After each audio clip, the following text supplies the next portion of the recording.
Dungeons & Dragons: Honor Among Thieves is the feature film adaptation of the tabletop RPG and is directed by John Francis Daley and Jonathan Goldstein, the team behind Game Night. The film follows a charming thief and a band of unlikely adventurers who embark on an epic quest to retrieve a long-lost relic, but their charming adventure goes dangerously awry when they run afoul of the wrong people. Hey guys, this is Ben from iCrave Network, back with my review of Dungeons & Dragons: Honor Among Thieves. Now when it comes to my experience with Dungeons & Dragons, I haven't played the game very much. A couple of years ago, I did a campaign, that's what they're called, right? Campaign, with some of my friends, and it was a lot of fun, though I didn't really get super into it, so I didn't have a lot of anticipation going into this movie, but man, was this movie such a nice surprise. This movie's a blast. It is so much fun. From start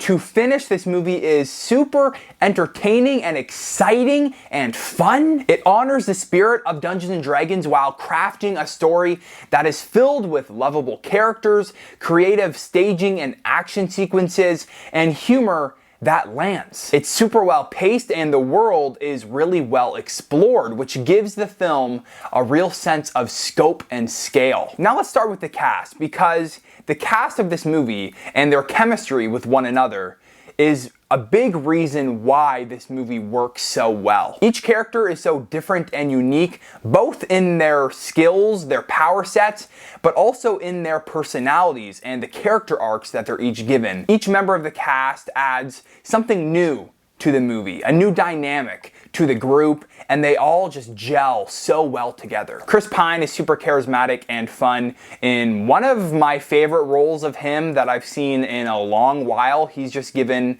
a lot of fun material to work with, and you can tell he's just having a blast. Michelle Rodriguez is also very, very good as this tough and stern warrior, but she has a lot more to her character than it might seem. And Sophia Lillis was also a big standout to me. I haven't really seen her in anything before, so she's very new to me, but she was also very charming and she had a lot of great moments. Now the story here isn't necessarily its strongest component. It's pretty formulaic and generic blockbuster fare. Our characters have to go on a big quest to obtain an item so that they can defeat the villain. You can spot where this film is heading, the story beats it's going to hit, and the overall message that it's setting up from a mile away. But the way in which the story is told still allows it to feel fresh and exciting. The individual action sequences here are also very creative and inventive, with better than expected choreography and staging. The CGI in these scenes, and really in the movie overall,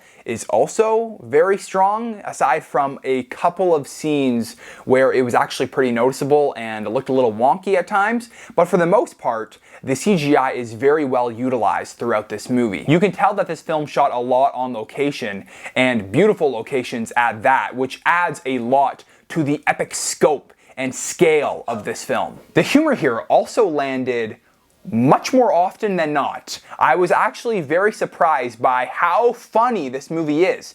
It is super witty and well written, with a lot of reoccurring jokes and gags that just landed. I was laughing out loud during a lot of scenes in this movie, and I'm not really one to like really laugh out loud in the theater. I'm not gonna tell you what some of these scenes are, but there's a scene with a graveyard that was hilarious.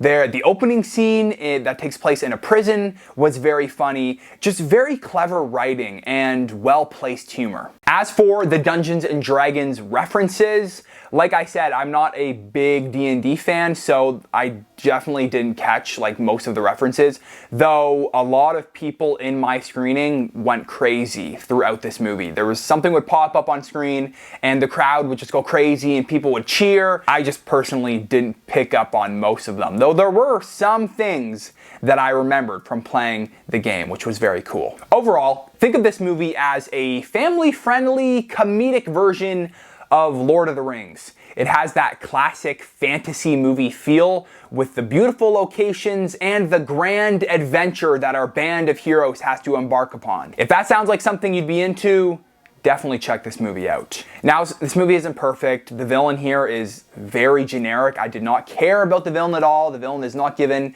an interesting backstory or interesting motives. It also suffers from some heavy exposition and clunky storytelling because of the many characters that are being introduced and the many locations and set pieces that our characters are traveling to. But at the end of the day, none of these things really hindered my enjoyment very much, and I just had a really fun time watching this movie. It's not the most original or groundbreaking studio blockbuster that you'll see, but it's done super, super well that I think anybody who goes and sees this movie will have a good time. So that is it for my review. If you guys have gotten a chance to see this movie already, make sure you let me know what your thoughts were of the film down in the comment section below. And if you enjoyed this review, make sure you hit that subscribe button and the bell notification icon so you don't miss any of our future uploads here on the channel, and hit that like button as well while you're at it. We appreciate all of your support. If you want to check out more of our reviews, you can click on either of the video icons right over there. Thank you guys so much for watching. I hope you enjoyed, and I will see you in the next one. See ya.